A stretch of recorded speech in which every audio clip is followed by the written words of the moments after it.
ఉన్న బంగారాన్ని విడిపించి ఆ రోజు ఆన్లైన్ రేటుకే మేము కొంటాం. Sharma gold company. నమస్కారం, నేను మీ జాహ్నవి. మనతో ఉన్నారు ప్రముఖ జ్యోతిష్య వాస్తు పండితులు, ప్రముఖ ఆధ్యాత్మికవేత్త, భారతీ శంకరపీఠ వ్యవస్థాపకులు, వేద స్మార్త జ్యోతిష్య ఆగమ ధర్మశాస్త్ర ప్రతిష్టాంత పండిత వర్యులు, బ్రహ్మశ్రీ అన్నవరపు తిరుపతి మూర్తి అవధాని గురువు గారు. మాట్లాడేద్దాం. నమస్కారం గురుగారు. ఓం శ్రీ మహాగణాధిపతయే నమః. అరుణాచలేశ్వరాయ నమః. గురుగారు, హనుమత్ జయంతి క్రితంసారి నేను హనుమత్ జయంతి మరి ఏప్రిల్లో వచ్చిందా, ఇప్పుడు రాబోయేదా అని కూడా అడిగినప్పుడు అసలు ఇది హనుమత్ జయంతి కాదు, ఇది ప్రామాణికత లేదు, ఈ మే 14న వచ్చేటటువంటి హనుమత్ జయంతి విశిష్టత ఏమిటి, అసలు ఆ రోజు ఆచరించవలసిన విధి విధానాలు ఏంటి, అంటే ఈ జయంతి రోజు హనుమంతుడికి ఎక్కువగా అంటే పుట్టినరోజు నాడు స్పెషల్గా ఏమైనా చేస్తే ఇష్టం కదా, మరి అలా ఏది చేస్తే ఆయన ఎక్కువ ఆనందిస్తారంటారు? తప్పకుండా అమ్మా. ఓం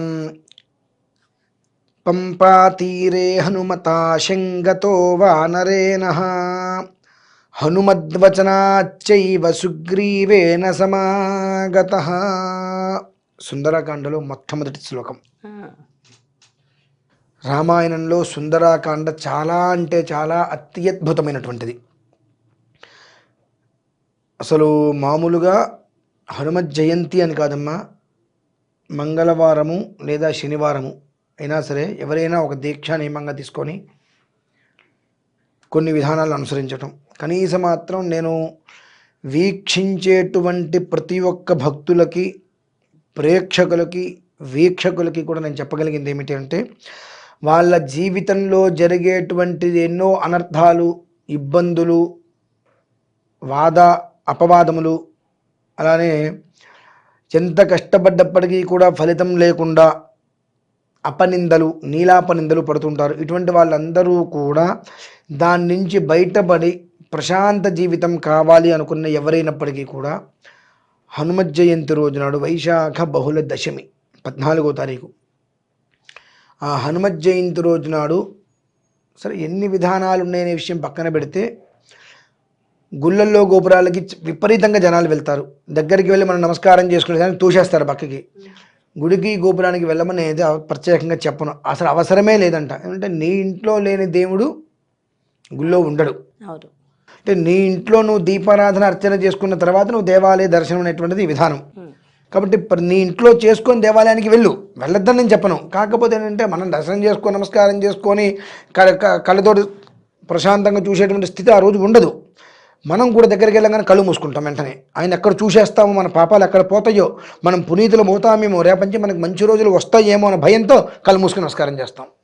ఇంకెందుకు తెలియక అనేటువంటి మాట పచ్చి అబద్ధము. కొన్ని ఆలయాల్లో మాత్రం ప్రత్యేకించి కళ్ళు తెరవండి, కళ్ళు ముయ్యకండి అని చెప్తారు. అది ఆలయానికి మాత్రమే పరిమితం అని అనుకుంటారు. కాదు, ప్రతి ఆలయంలోనూ భగవంతుణ్ణి ఒక్క క్షణం పరిపూర్ణంగా, ఇప్పుడు కెమెరా లాంటిదండి, కెమెరా లెన్స్ చక్కగా క్లియర్గా చూసి నొక్కుతాయి, అది బంధించేస్తుంది. అలానే స్వామివారిని చక్కగా పరిపూర్ణంగా చూసి కళ్ళు మూసుకుంటే రూపం మనకు లోపల అచ్చుపడిపోతుంది. అది కావాలి. దగ్గరికి రాగానే ఏడుకొండలవాడ వెంకటరమణ అంటే ఈ లోపే తోసేస్తాడు, అంతే, ఉపయోగం లేదు.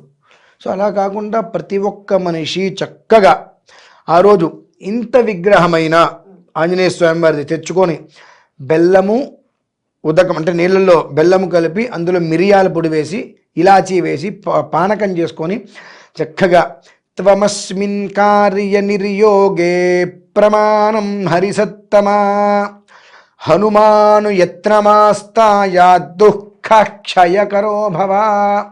దుఃఖము అనేటువంటిది జీవితంలో ఇక నాకు ఉండద్దు అనేటువంటిది శ్లోకం పూర్వార్థం. ఆ శ్లోకంతో చక్కగా స్వామివారికి ఆ ఒక్క పానకంతో అభిషేకం, ఎవరితోటి పని లేదు, చిన్న విగ్రహం పెట్టుకోండి.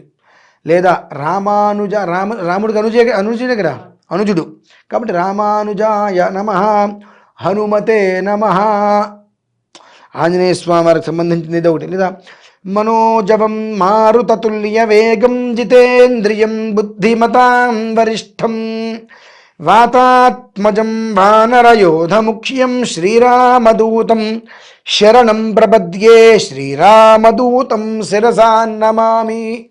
ఆంజనేయ స్వామి వారికి సంబంధించింది ఏదైనా, లేదా హనుమాన్ చాలీసా ఇదైనా, ఇక లేదు సుందరకాండ ఎంఎస్ రామారావు గారిది ఉంది, అది పెట్టుకొనైనా సరే చక్కగా అభిషేకం చేసుకోవడం. ఇవన్నీ కాదు అని అంటే నేను మన్యు సూక్తం అనేటువంటిది ఒక 3 నిమిషాల వరకు ఉంటుంది, నేను పారాయణ చేసి ఇమ్మంటే రికార్డు ఇస్తా. అది పెట్టుకొనైనా సరే స్వామివారికి చక్కగా అభిషేకం చేసుకొని తర్వాత శుభ్రంగా నీళ్లతోటి కడిగి స్వామివారికి సింధూరం బొట్టు పెట్టి అరటిపళ్ళు స్వామివారికి నివేదన పెట్టి 9 సార్లు అక్కడ కూర్చొని హనుమాన్ చాలీసా పారాయణ చేసుకోగలిగితే నిజంగా భూత ప్రేత పిశాచ బద్ధ బ్రహ్మరాక్షస యక్ష యమదూత శాకిని ఢాకిని హాకిని సర్ప శ్వాపద తస్కర జ్వరాది ఉపద్రవాలన్నీ కూడా నిర్వీర్యమైపోతాయమ్మా. ఎందువల్లనంటే ఆయన లంకలోకి వెళ్ళేటువంటి సమయంలో ఆయన యొక్క పాదఘట్టానికి పర్వతం మొత్తం కూడా భిన్నమైపోతే గుహల్లో దాక్కున్నటువంటి భూతాలన్నీ కూడా భయపడి పరిగెత్తినాయి నాయనో అని చెప్పి. అంటే ఆయన పాదఘట్టానికే పరిగెత్తేసినాయి అంటే ఆయన నామం జరుగుతుంది అంటే ఇంకెంత ఫలితం వణికిపోతూ ఉంటాయి. అంటే ఏదో ఎన్నో ఎక్కడికో వెళ్ళేదో చేయకల్లా ఆ ఇంట్లో ఆ రోజునాడు చక్కగా ఆంజనేయ స్వామి వారికి చేయవలసింది చేసుకొని ప్రతిరోజు కనీసం ఒక్కసారి సుందరకాండ పారాయణ మీరు చేసుకోవటం కష్టం. ఎంఎస్ రామారావు గారితో చక్కగా ఒక్కసారి 1 గంట 40 నిమిషాలు, 1 గంట 50 నిమిషాలు ఉంటుంది. ఏ పని చేసుకుంటున్నా వినగలిగితే ఒక 28 రోజులు పెట్టుకొని వినగలిగితే సుఖజీవితం అయితే మాత్రం ప్రతి ఒక్క మనిషి ఇంటి తలుపు కొడుతుందమ్మా. ఎందువల్లనంటే హనుమత్ జయంతి అంటే హనుమంతుడు అంటే అందరికీ చాలామందికి ఇష్టం, చాలామందికి ఆ ఏముంది అనేటువంటిది కూడా ఉంటుంది. కానీ మనం చిన్నపిల్లలకి అమ్మ భయం వేస్తుందంటే శ్రీ ఆంజనేయ ప్రసన్నాంజనేయం అనుకో ధైర్యం వస్తుందని చెప్తాం. ప్రతి మనిషికి కూడా ధైర్యాన్ని సమూలంగా ఇచ్చేటువంటిది ఆయన మాత్రమే. ఆయన రూపం అనేటువంటిది రాముడు వారికే చూడటానికి సాధ్యం కాల. ఆయన విశ్వరూపం ప్రదర్శన చేస్తే ఏమయ్యా హనుమ అంటే ఇది నా సగం రూపమే అన్నట్టు. ఆయన కొండంతగా తన దేహాన్ని పెంచి చేస్తున్నప్పుడు ఇటు రాముడు వారిలో చూస్తే రామా ఇది కేవలం క్షత్రియులు భయపడటానికి నాలో ఒక భాగమే ఇది దీని గురించి పట్టించుకోవద్దన్నట్టుగా మాట్లాడారు. అంటే మరి ఎంతటి భయానకమైనటువంటి రూపము అంటే ఆ రూపాన్ని చూసే రాక్షసులు గజగజ వణికిపోయారు అంటే మనం ఆలోచించుకోవచ్చు. అంతటి అద్భుతమైనటువంటి యోగము కాబట్టి ఆ రోజునాడు ప్రతి ఒక్క మనిషి ఇంట్లో ఆ ఒక్క స్వామివారికి త్వమస్మిన్ కార్య నిర్యోగే ప్రమాణం హరిసత్తమా హనుమాను యత్నమాస్తాయ దుఃఖ క్షయకరో భవ. ఈయనకి నివేదన ఏం పెట్టాలి, ఇన్ని రకాలు ఏమి పెట్టక్కర్లేదు. ఆయనకి చాలా ఇష్టమైనది కొబ్బరి చిప్ప అరటిపండు. అవునా? అయితే గురువుగారు ఇప్పుడు మన పుట్టినరోజు అనుకోండి, ఇంట్లో మనకి ఇష్టమైన పాయసమో పులిహోరో మనకి ఏది ఇష్టమో అది చేసుకుంటాం. అలా హనుమంతుడికి అప్పాలు వడలు ఇలాంటివి ప్రీతికరం అంటారు, వాటిలో ఎక్కువ ప్రీతికరం ఆయనకి చాలా ఇష్టమైనటువంటిది నారికేలం అంటే కొబ్బరి అరటిపండు. అరటిపండుకు చాలా ప్రీతి అవుతాడు ఆయన. మితిమీరిన ఇష్టం అరటిపండు. అప్పాల మాల అవన్నీ వేస్తారు, అది కాదని అట్లా దాని విధానం వేరు. కానీ ఆయనకి బాగా ఇష్టమైనది ప్రాణమైనటువంటిది అరటిపండు. ఓకే. అయితే ఇందులో కూడా అంటే ఆయన పుట్టినరోజు నాడు ఆయనను పూజించి మనం మనుషులం అందులోని కలియుగంలో ఉన్నాం కాబట్టి ఖచ్చితంగా మన కోరికలే కోరుకుంటాం. అంతే. ఒక్కొక్క మనిషికి ఒక్కొక్క కోరిక ఉంటుంది. కొంతమందికి ధనం కావాలని, కొంతమందికి ఆరోగ్యం కావాలని, అలా అంటే ఎలాంటి కోరిక ఉన్న వాళ్ళు ఎలాంటి నైవేద్యం పెట్టాలని ఏమైనా ఉంటుందంటారా? ప్రతి ఒక్క మనిషికి చెబుతాను, ఏదైనా దైవారాధన చేసేటప్పుడు ఏ కోరిక అయితే కోరికను మనం ఆరాధన చేస్తామో ఖచ్చితంగా ఆ కోరిక నెరవేరదు. అంతేనండి. అంతేనంటారా? కోరిక లేనటువంటి పూజ చెయ్యి, పరమేశ్వరముద్దిశ్య పరమేశ్వర ప్రీత్యర్థం చెయ్యి. నీకు ఏది కావాలో ఆయనకి తెలుసు, ఆయన తీరుస్తాడు. నువ్వు అడిగితే ఒకటి, ఆయన ఇస్తే అనేకం. నువ్వు ఎందుకు అడగాలి అసలు? అంటే నీకు అవసరం ఉంది కాబట్టి, నీకు కష్టం వచ్చింది కాబట్టి ఆయన నీకు కనిపించాడు ఇవాళ. అంతే కదా. ఆ రకంగా నువ్వు అర్చన చేస్తే 10 సంవత్సరాలు ఏకధాటిగా అర్చన చేసినా పైసా ఉపయోగం లేదు.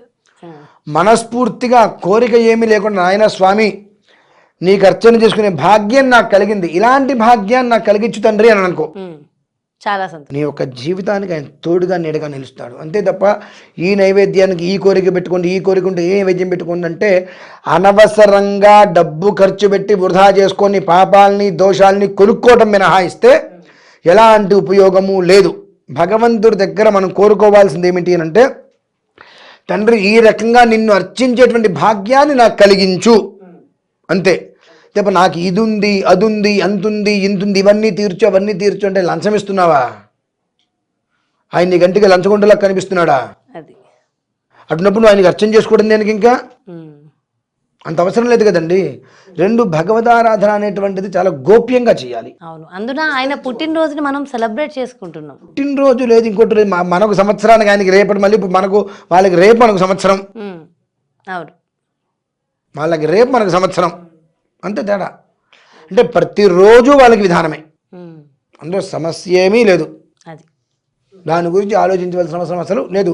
దేవాలయంలో నిత్య కళ్యాణం ఎందుకు చేస్తూ ఉంటారు? మనకు ఒక సంవత్సరం, వాళ్ళకి రేపు, అది దృష్టిలో పెట్టుకొని మనం ప్రతిరోజు చేస్తూ ఉంటున్నాం. వాళ్ళకి రేపుగా ఏ రోజుకి ఆ రోజు వాళ్ళకి రేపుగా భావించి మనం చేస్తున్నాం అక్కడ, అంతే తప్ప ఏది కూడా భగవద్ ఆరాధనలో నాకు ఈ కోరిక కావాలి అని కోరుకుంటే ఖచ్చితంగా అది తీరదు, అంతే. చాలా చాలా చాలా బాగా వివరించారు గురువుగారు. Thank you so much. నమస్తే. సో చూసారు కదండి, హనుమత్ జయంతి. మరి హనుమత్ జయంతి సందర్భంగా హనుమంతుడిని ఏ విధంగా పూజించాలి, హనుమత్ ప్రీత్యర్థం మనం ఆచరించవలసిన విధి విధానాలు ఏంటి, ఆయనకి ఇష్టమైనటువంటి నైవేద్యం ఏమిటి, సో ఇదంతా కూడా ఎంతో చక్కగా డీటెయిల్గా ప్రతి ఒక్కరికి అర్థమయ్యే రీతిలో ఎంతో చక్కగా వివరించారు కదా గురువు గారు. మరో చక్కటి కార్యక్రమంతో మళ్ళీ మీ ముందుకు వచ్చేస్తాను. నమస్కారం.